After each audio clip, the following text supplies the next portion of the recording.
I recently downloaded and installed DCS World. DCS stands for Digital Combat Simulator.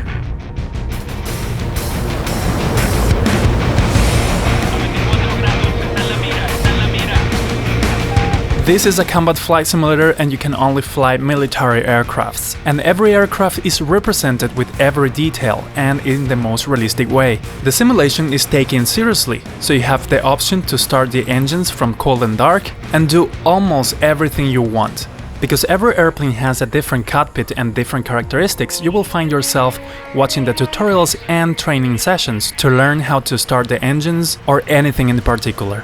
This is not like other games, for example Ace Combat. This is more a simulator. There is a difference. Ace Combat is made to have fun with it. You don't need to know about avionics, procedures, and blah blah blah. In DCS you have to learn a little bit of it. Also, I think in Ace Combat you have pretty much an unlimited amount of weapons, whereas in DCS World you have a realistic amount of weapons. In DCS World you have to take into account many factors, just like in real life.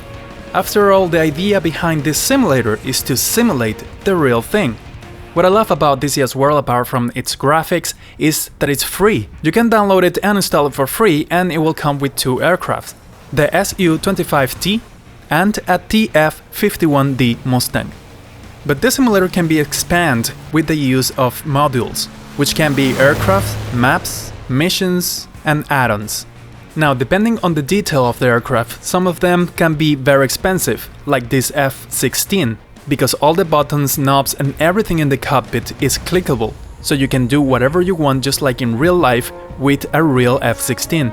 Every aircraft comes with manuals, missions and training sessions to familiarize and understand all the systems of the aircraft. Behind every aircraft there is a ton of research and development to make it behave the same way as the real thing will do. Some of these aircraft are developed by the same creators of DCS World, Eagle Dynamics, but some others are developed by third-party companies. I recently bought the Su-27 because it's one of the cheapest ones. And it's really fun, of course, after spending a lot of time understanding and learning a lot about it. There is even a PDF manual where you can find all the information you need about this aircraft, detailing every aspect of the systems so you can understand everything.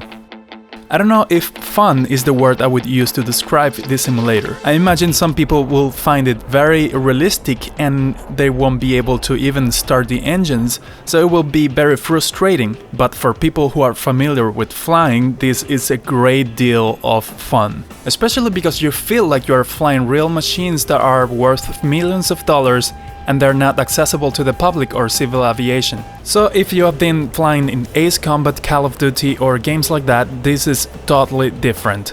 Also, if you have some experience flying in Microsoft Flight Simulator, that's great, but you will also need to learn a lot of the weaponry systems and radars and stuff like that. That will take some time, but it's very rewarding when you take out some of the enemies. For every action you make, you have to follow some procedures. Also, every weapon is different and is made for different tasks. So you have to understand the difference between the type of missiles, bombs, etc. And of course, there is much more that we can't cover in this video, but I will show you a little bit of a gameplay in a second.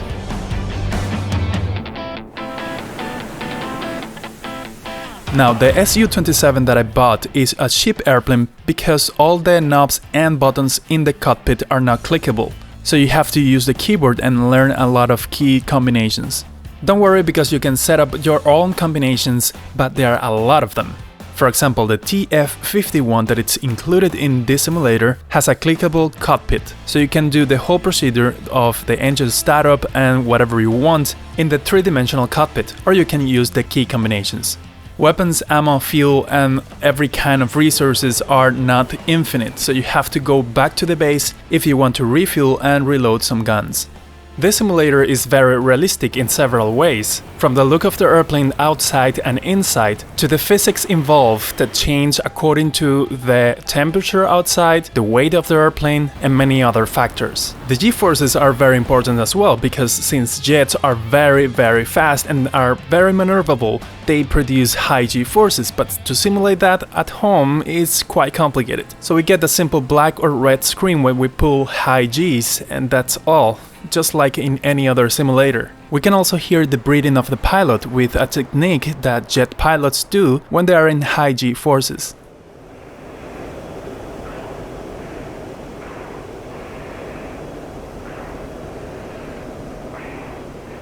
As I said, you can do almost everything in this simulator, even eject from the airplane when things are getting a little bit nasty.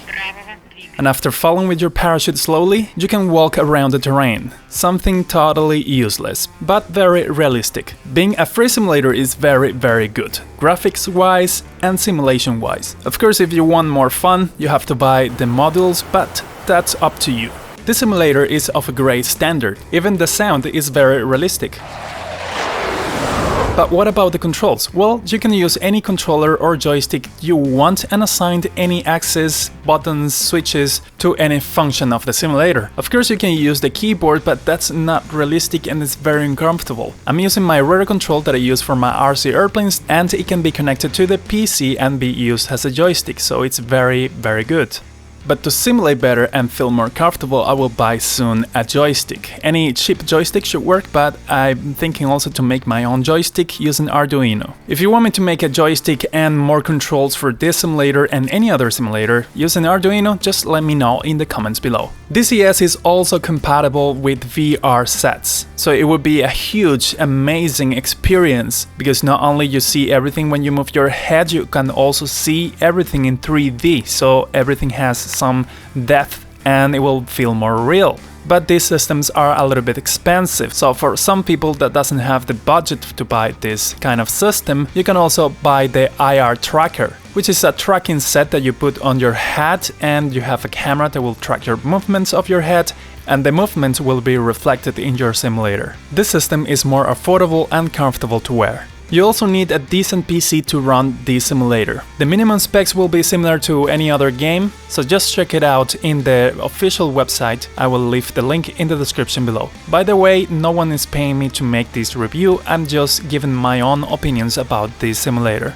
Perhaps some people don't like the fighter jets for several reasons, or because they're very violent, but anyways, I'm just waiting for the new release of the Microsoft Flight Simulator, and until then, I'm gonna keep flying these fighter jets. Now I'm gonna leave you with a short gameplay.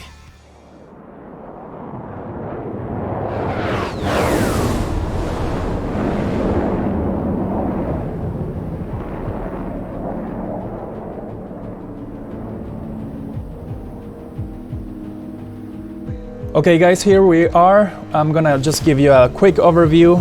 We have to fight against some guys and take down a bomber. Here it is. So we have two of them.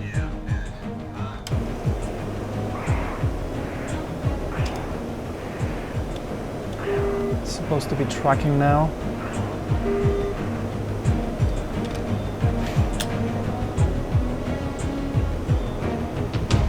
Yes!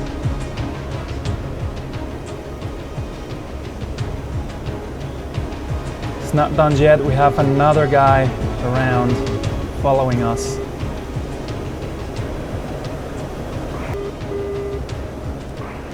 I've got you.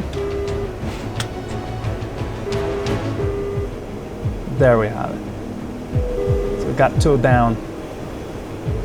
Now we have to go and find the bomber. But wait, we have here another airplane, so that's not my target.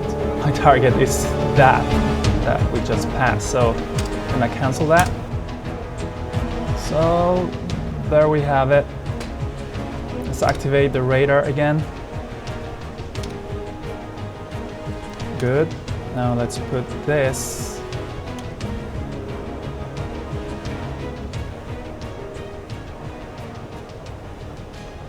There we have it. This lines means that we have our target there. So let's follow it. There we go, tracking it. Activate my gun. So now let's get really close. Although I could activate one of the missiles and it will take it down, but that's too easy. So now we have it here. There we go. Now we have that launch authorization and also that cross with a small circle. So we have to position it in the other circle, and that's where our bullets are going to go. All right, so there we go. Hit. So we got one hit. Let me brake a little bit, getting too close. I don't want debris flying towards me. Okay, so we try again.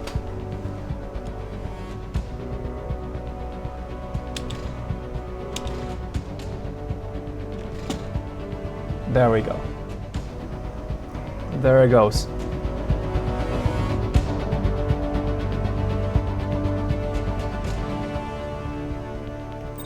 Boom.